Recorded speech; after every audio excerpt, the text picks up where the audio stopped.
Hello, everyone, and welcome to the Your Mark on the World show. I'm your host, Devin Thorpe, and our guests today are Kevin Adair, who is the co-founder and president of Fuego del Sol, Haiti, and Franky Fanfan, the co-founder and general manager of Fuego del Sol.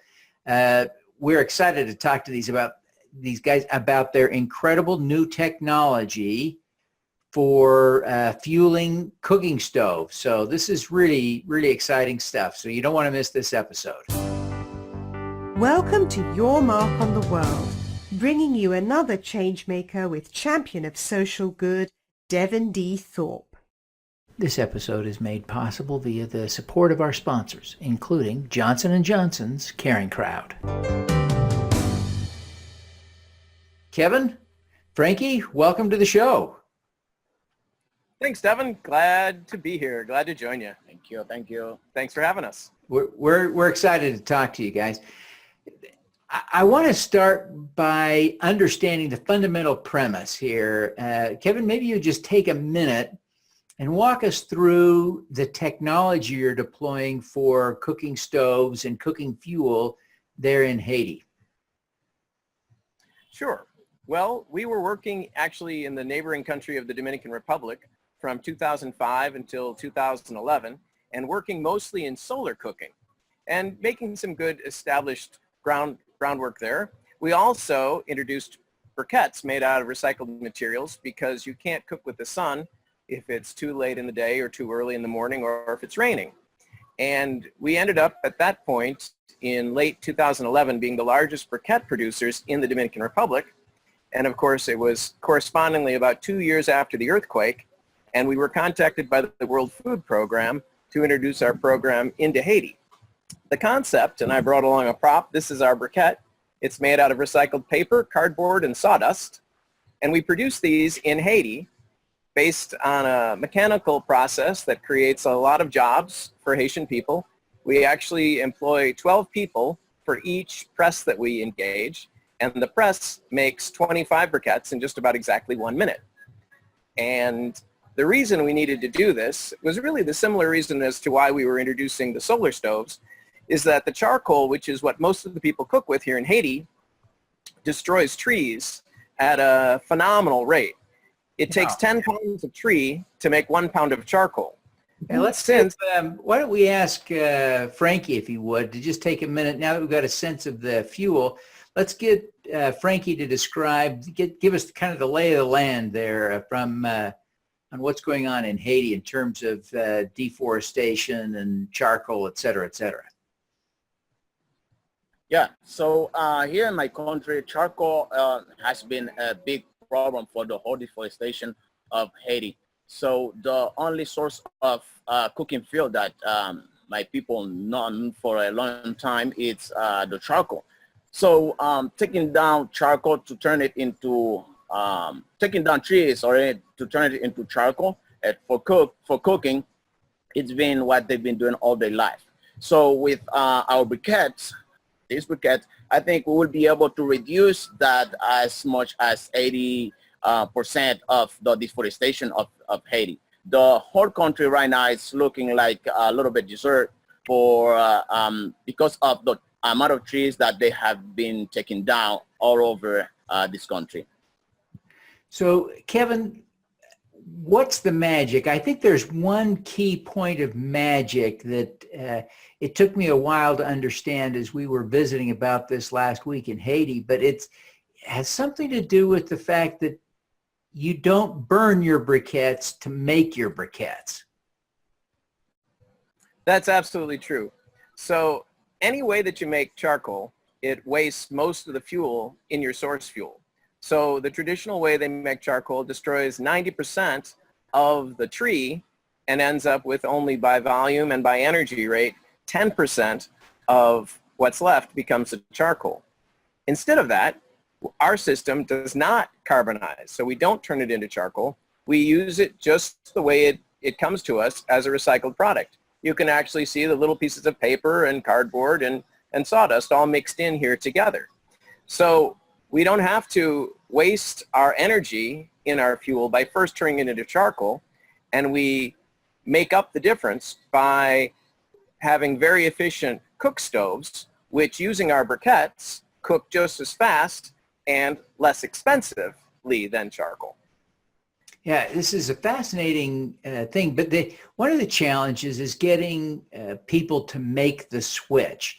So I was intrigued by your strategy of focusing on commercial cook stoves, which I wouldn't have imagined used charcoal, but in fact, that's still the way that most commercial kitchens in Haiti are cooking. And so you're trying to get people to use your briquettes and your stoves in commercial kitchens. And I wonder, Frankie, if you would tell us a little bit about why that strategy and how it's working. Well, at the beginning, it's always a challenge to change the whole country's idea, especially if you have been using for 200 years or maybe more charcoal or one thing, and then now we bringing a new different technology for them to use. So at the beginning, they see it's a little challenge for them. Until they use it. Then as soon as they use it, they think that it's worth it, and then it's gonna be protecting our environment and also change the state of our country, of Haiti in this case. So as soon as they start using the briquette, they said, well, we should get briquette all over Haiti so everybody could be using it. And then continuing on with that idea. A new stove, Kevin, is it as well as a new fuel? Yes, absolutely. It is a new stove, and we focus on the larger market, the commercial market, or the institutional market, because about 30% of the charcoal that's used in Haiti is used in that institutional market. So we've developed that brand new stove, which actually uses what's called a TLUD technology, which stands for top lighting updraft. It's a gasification or a wood gas technology. And the effectiveness of our stoves are actually higher than a standard gas cook range or an electric stove or a microwave. The tests that have been independently performed on the wood gas stoves end up with as high as 45% combustion efficiency. We think people all around the world should be using wood gas stoves. Wow, that's pretty efficient. And is there enough recycled material to fuel all of the kitchens that you'd like to supply? Well, there is, with the two of our components, which are the paper and the cardboard. They're actually collecting and either dumping and burning that waste now in some locations, or packing it up and shipping it off to places in Asia where it can be recycled. And neither of those have as strong a footprint assist to the people as our method of turning it locally into fuel. The third component, which is post-industrial sawdust, has a lot of volume here in Haiti from all the furniture makers, even coffin makers, cabinet makers. But eventually our math shows that we will need to be planting some trees. And there's a very hardy tree here, which has the Latin word called amyris. In English, it's called candlewood. And the oil from that tree can make an initial harvest to make money for the farmer who's planting the tree. And then second, that same material, after the oil's out, makes excellent briquettes. And you can plant this fuel forest in areas that are too depleted to plant food generation agriculture. So we can actually take old areas of Haiti that at one point were rich enough to grow sugarcane, but now through deforestation have lost their topsoil. We can actually improve their topsoil by using a fuel forest sustainable harvest technology. Fascinating. And Frankie, as you look at this situation, as one who was born in Haiti and has lived there a long time, do you think this can work? Will people do it? Absolutely, yes. Like I said, I've been to many of the schools that have been using our institutional stuff, and the cooks there that cook with us the same briquette and the big stove, as soon as they start using that technology at the school, so they immediately said they want their own stove so they can cook with it at home. So yes, really? It can.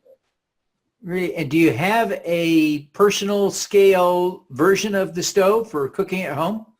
We do, actually, yes. And The key for that is to get it in a competitive price range so people can afford it. And our goal for the household version of our stove, the personal one family unit, our goal is a $25 unit. So right now we're focusing for implementation on the institutional size that's cooking for 20 servings or more in one pot. But long term, as we start to build interest and familiarity and comfort with the concept of cooking with briquettes, long term, we're looking to be producing the $25 solution for the household market. Now, one of the big challenges of cooking in the developing world, and this is almost universal, is the hazard to the women and children who tend to spend the most time in the house. And there are real health problems associated with that.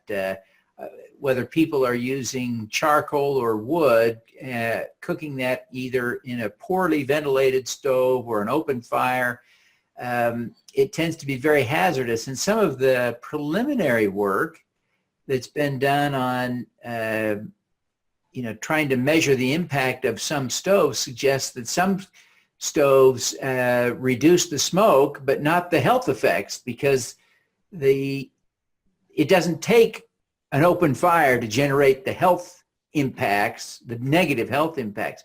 What do you see in terms of your stove and your fuel and how it's being exhausted and burned? Are you able to get rid of the smoke in the house? Yes, absolutely. First of all, our stove incorporates a chimney, so it sweeps anything that it burns right out the chimney. Second, it burns really efficiently, so it has a very low exhaust output even going out the chimney. But it is really important to emphasize that the charcoal that's burned is the deceptive type of fuel because it doesn't make very visible smoke. When you burn wood, or in our case briquettes, if something's going wrong, if we haven't done something right, or you're not using one of our stoves, if you're just using an open fire, with a wood non-carbonized fuel, you'll see the smoke. It'll be a white burning visible smoke and you'll know to avoid it. Contrasting with that, charcoal is the silent killer. You use it, and a lot of people use it indoors. They breathe the fumes, and they don't realize that most of what charcoal is producing is actually carbon monoxide. So just like a bad space heater in a home in the United States, it's their regular fuel. So again, by switching from charcoal to a non-carbonized fuel, you get away from that silent killer aspect. And then with our chimney, it sweeps everything out. There's no problem. Either way, we conquer the issue in two different ways. That's great. Kevin, what took you to Haiti and the Dominican Republic to start your work? What motivated you to go there? Well, I've been working with the concept of making an ecological impact for a very long time. And I was very active previously when I was living in Chicago in activities that were very pro-environment. I mean, all the way back as a kid, I volunteered at our local recycling center. And then as I grew up, I paid a lot of attention to the overall concepts of the recycling streams and what could be best done with these materials. And then I reached a certain point that I was ready to make an active impact, and I was working in Chicago, but there's very little you can do in a country that's as well established as the United States to make a dramatic impact or change in how things are done. If we changed from our landfill model to a waste to energy model, it would save many, many gallons of fuel oil and a lot of natural gas. We could be using a lot of our waste right now, as they do in Japan, South Korea, Germany. We could be using our waste for energy, but we don't. And we're so well established with that status quo in the United States that we don't see any need financially to change. Contrasting that, when you go to a country like Haiti and the Dominican Republic, they have so many aspects of their infrastructure that they're building and developing that when you're working with a country that's taken its time and has developed in a later stage, they can learn from the mistakes made in the United States and develop better. So if you develop later, if you choose your opportunities right, you can actually develop better. Fascinating. Now, Franky, tell me a little bit about why you got involved with this. Why do you care enough to pursue this? Well, especially is I met Kevin in Adair in one of his trips looking for places over there. And then he happened to be close to where I was living. Then we met over there, and then he explained to me about what he was going to do, and especially in Adair with the sun oven. Then I said, well, that's a good idea, and it's a good project to be involved with. And then while we were over there and working with the sun oven, then we received that invitation to come over here to Haiti to work on the briquette side for WFP, which is World Food Program. So then it's looked to me a really, really interesting and great idea, because I've been wanting to find a way to see how Haiti could be reforested again. So it would be good to see my country green again, see how we could get trees all over Haiti. So that's what made me feel that it was going to be great and a good project to be to be working in Haiti. So that's what got me involved. It's especially that the way that we could help Haiti move one step forward against charcoal. Kevin, what's the most important lesson you've learned as you've been working on this the last, golly, what's it been, 12, 13 years now? Exactly. Well, I'd have to say that what I learned very early, and it's helped me every step of the way. I've come up with a concept. I call it listen, lead, listen again. And it follows a developmental design feedback loop. So when I was first in the Dominican Republic, I thought I'd be introducing clean water solutions, because I thought, from my perspective, that might be what they needed. But I asked people if that's what they wanted, and that was shortly after I asked Franky, to join our team. So we went around and actually asked community groups and individual households how much they would pay for a clean water solution, and no one wanted to pay anything for it. So fortunately, I hadn't invested in clean water yet, and when we asked them what could make their life better, everybody wanted to improve their cooking fuel. They had the food, but they needed to cook it better, whether they were cooking with propane and it was too expensive, or the charcoal was illegal, or the wood took too long to gather. So we listened to them, and then we provided the sun oven as a solution. So we showed leadership, because they didn't have access to the technology without us, and we got some strong interest in that. And then again, when we came to Haiti, we listened again, and people here were less inclined to use the solar solution and more inclined to use a recycled fuel solution. So we kept listening and learning and leading, and a combination of those three have brought us to the point where we have some strong traction and have made a solid impact. That's great. Now, Franky, what about you? What's the most important lesson you've learned over the last decade plus? Well, my last well, I was in the Dominican Republic, because that's where I grew up with. Then my mom was using propane to cook with all the time. So when we Kevin brought this sun oven over there as a solution of a way that you could be saving some money out of that gas, that propane, or by using the sun oven, I couldn't believe it. So it was really a really good impact to me, is to see how with the sun that we could be cooking our beans, which used to take a long time to cook, over 4 hours to cook beans.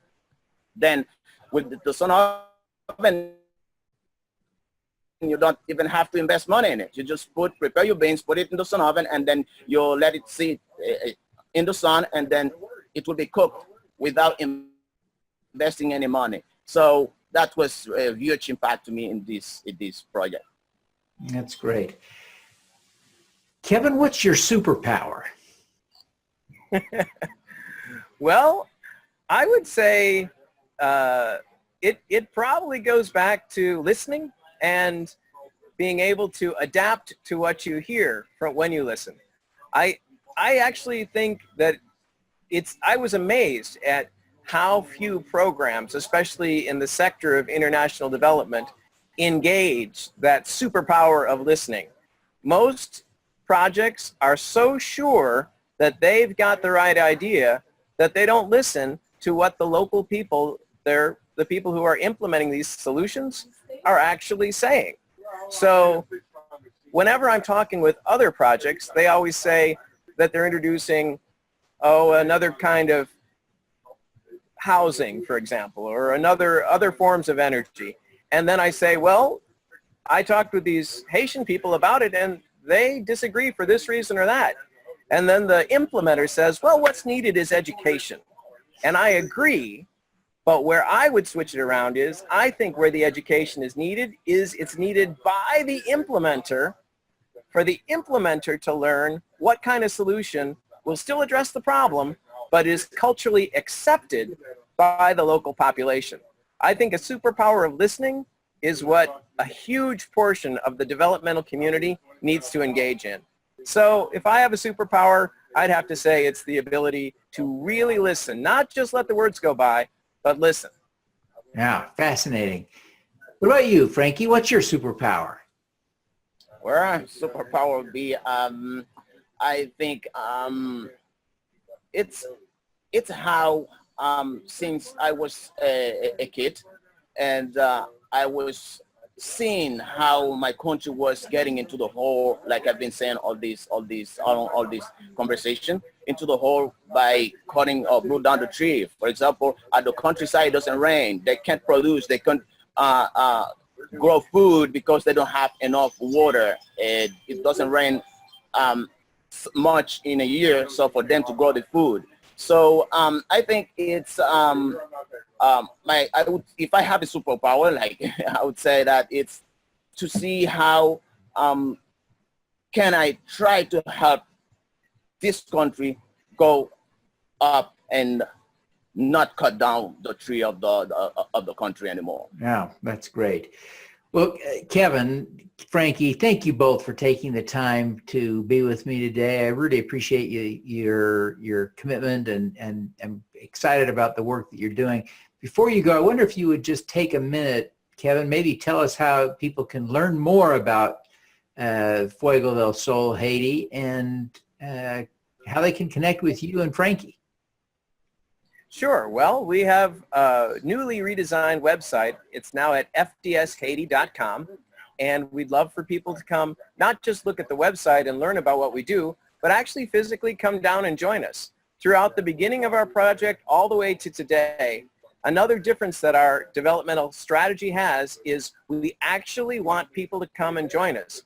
We have 501c3 charity status in the United States, so people can make donations and help us to scale up and spread the word to more people as we grow and get more stoves in the hands of more users. But what we really want is for the people to come down and with their feet, their eyes, their hands, their ears, learn from the people that we're working with exactly how strong impact can be when you work to directly make it yourself. So I'd have to say what we want mostly from the viewers of your show, Devin, is for them to check out our website and then even make some time, contact us, volunteer. People can work with us during a vacation, or they can even make a longer plan. We're always working to improve our stoves. We're always working for better implementation structures. Our project is really an open source project, and from the beginning we've always said that the best way to get an impact truly made is to see it made and verify it yourself. Fantastic. Well, Frankie and Kevin, I really appreciate you taking the time to be with us today, and we wish you every success in scaling up this recycled fuel for cooking in Haiti, and we see the great potential for changing the world there. Thanks a lot, Devin. Thank you. All righty. Now let's do some good. At Caring Crowd, we believe everyone has the power to make a difference. Through our crowdfunding platform for community health, we empower passionate people to drive real change. Whether you work for a nonprofit organization, volunteer, or want to get involved for the first time, you can post a campaign on Caring Crowd. Join us, because caring is where change begins. Thank you for listening. This podcast is available at youtube.com/Devin Thorpe. Subscribe to this podcast on Stitcher or iTunes by searching for Your Mark on the World. Every weekday, Devin hosts a CEO, celebrity, entrepreneur, or other changemaker here on the Your Mark on the World show to inspire and prepare you to make your mark. Devin is a champion of social good, writing about, advocating for, and advising people who are doing good. He is a Forbes contributor who is a recognized thought leader in social entrepreneurship, impact investing, and crowdfunding. To book Devin as a speaker, visit devinthorpe.com.